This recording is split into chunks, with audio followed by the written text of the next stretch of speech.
بسم اللہ الرحمن الرحیم۔ محترم ناظرین السلام علیکم۔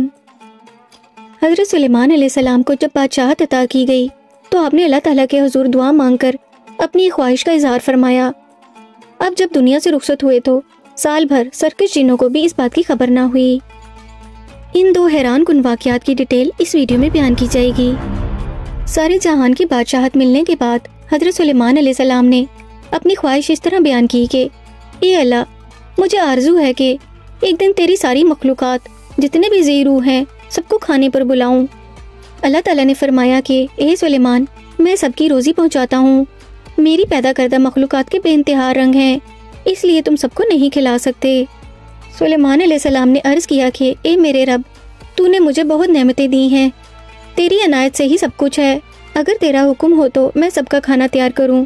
اللہ رب العزت کا حکم ہوا کہ دریا کے کنارے ایک عالیشان اور نہایت وسیع مکان بنواؤ تاکہ جس مخلوق کو دعوت دو وہ اس مکان میں بآسانی آ سکے۔ اللہ تعالیٰ کی طرف سے اجازت ملنے کے بعد حضرت سلیمان علیہ السلام نے اس عمارت کی تیاری شروع کروا دی، جس کو مکمل ہونے میں تقریباً 1 سال اور 8 مہینے لگ گئے۔ میدان کی طرح کشادہ اس مکان میں وافر مقدار میں کھانے پینے کا سامان مہیا کیا گیا۔ کم و بیش 22,000 گائیں ذبح کی گئیں اور بہت کثیر تعداد میں دیگیں پکائی گئیں۔ مشروبات کے تالاب تھے جن کی تیاری جنات سے کروائی گئی۔ در حقیقت ایک پرتکلف قسم کی دعوت کا اہتمام کیا گیا۔ جب ضیافت کی ساری تیاریاں مکمل ہو گئیں تو حضرت سلیمان علیہ السلام نے سارے جہان کی مخلوقات میں منادی کرا کے کھانے کی دعوت دے دی۔ ساری مخلوقات، انسان، جن، چند پرند، درندے، ہر طرح کے کیڑے مکوڑے، خشکی طریقے جانور، ہوا میں اڑنے اور رینگنے والی تمام مخلوق سب دعوت پر آئے اور اس مکان میں جمع ہو گئے۔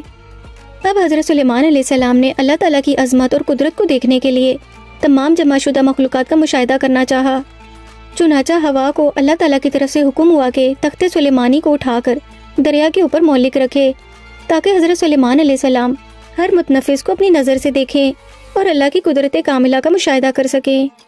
عین اس وقت جب تخت ہوا میں معلق تھا، ایک مچھلی نے دریا میں سے سر نکالا۔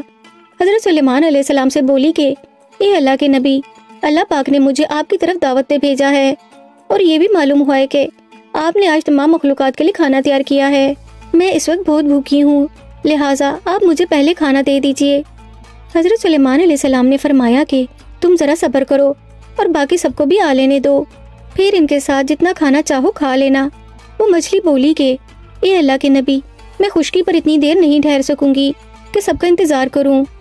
یہ سن کر حضرت سلیمان علیہ السلام نے اجازت دیتے ہوئے کہا کہ اگر تمہارے لیے ٹھہرنا مشکل ہے تو پھر تم کھانا کھا لو اور جتنا تمہارا جی چاہے کھاؤ۔ یہ سنتے ہی وہ مچھلی دریا سے نکل کر اس میدان نما مکان میں آئی اور جتنا کچھ کھانا وہاں پڑا تھا سارے کا سارا ایک ہی لقمے میں کھا گئی۔ پھر حضرت سلیمان علیہ السلام کی طرف مڑی اور ان سے مزید کھانا مانگنے لگی۔ یہ دیکھ کر حضرت سلیمان علیہ السلام متعجب ہوئے اور بولے کہ اے مچھلی، میں نے تمام مخلوقات کے لیے کھانا تیار کیا تھا جو تم نے ایک ہی نوالے میں کھا لیا، کیا اس سے بھی تمہارا پیٹ نہیں بھرا جو تم اور کھانا مانگ رہی ہو؟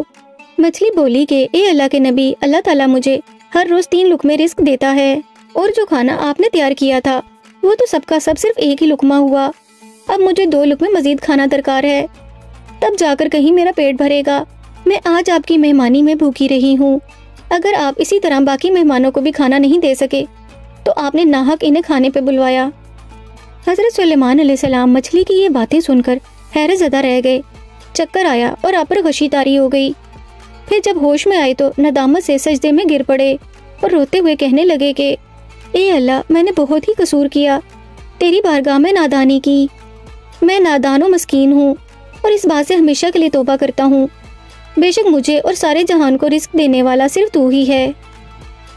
حضرت سلیمان علیہ السلام کو ایسی بے مثل حکومت و سلطنت حاصل ہوئی تھی کہ ساری دنیا پر ہی نہیں بلکہ جنات، پرندوں اور ہوا پر بھی حاکم تھے۔ یہ سب کچھ ہونے کے باوجود موت سے ان کو بھی رہائی نہ تھی، یعنی موت تو مقررہ وقت پر آنی ہی تھی۔ بیت المقدس کی تعمیر جو حضرت داؤد علیہ السلام نے شروع کی، پھر حضرت سلیمان علیہ السلام نے اس کی تکمیل فرمائی، اس میں تعمیر کا کچھ کم باقی تھا۔ تعمیر کا یہ کام جنات کے سپرد تھا جو بڑے سرکش تھے۔ صرف حضرت سلیمان علیہ السلام کے خوف سے جنات کام کرتے تھے۔ ان کی وفات کا جنات کو علم ہو جاتا تو وہ فوراً کام چھوڑ بیٹھتے اور تعمیر نامکمل رہ جاتی۔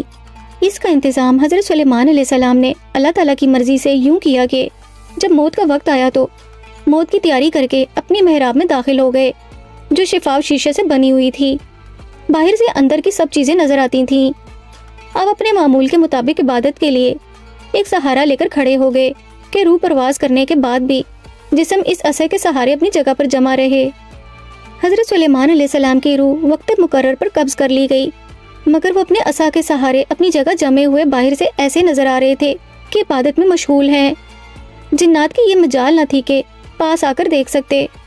عرصہ دراز تک آپ کا اس حالت میں رہنا جنوں کے ایک گروہ کے لیے کچھ باعث حیرت اس لیے نہیں ہوا کہ وہ بارہا دیکھ چکے تھے کہ آپ ایک ایک ماہ بلکہ کبھی کبھی 2 ماہ برابر عبادت میں کھڑے رہا کرتے تھے۔ وہ حضرت سلیمان علیہ السلام کو زندہ سمجھ کر کام میں مشغول رہے، یہاں تک کہ سال بھر گزر گیا اور تعمیر بیت المقدس کا بقیہ کام پورا ہو گیا تو اللہ تعالیٰ نے دیمک کو عصا سلیمانی پر مسلط کر دیا۔ دیمک نے عصا کی لکڑی کو اندر سے کھا کر کمزور کر دیا۔ عصا کا سہارا ختم ہوا تو حضرت سلیمان علیہ السلام گر گئے۔ اس وقت جنات کو آپ کی موت کی خبر ہوئی۔ موت کے اس عجیب واقعے نے یہ حقیقت کھول دی کہ جنات کو غیب کا علم نہیں ہوتا، کیونکہ اگر انہیں غیب کا علم ہوتا تو حضرت سلیمان علیہ السلام کی موت سے 1 سال پہلے ہی باخبر ہو جاتے۔ محترم ناظرین، اگر آپ کو حضرت سلیمان علیہ السلام کے یہ دونوں واقعات پسند آئے ہوں تو کمنٹ کر کے اپنی رائے کا اظہار کیجیے اور اس ویڈیو کو لائک اور شیئر کیجیے، اور اس طرح کے مزید تاریخی، تحقیقی اور معلوماتی واقعات کے لیے ہمارے چینل نشال اسلامک اسٹوریز کو سبسکرائب کیجیے۔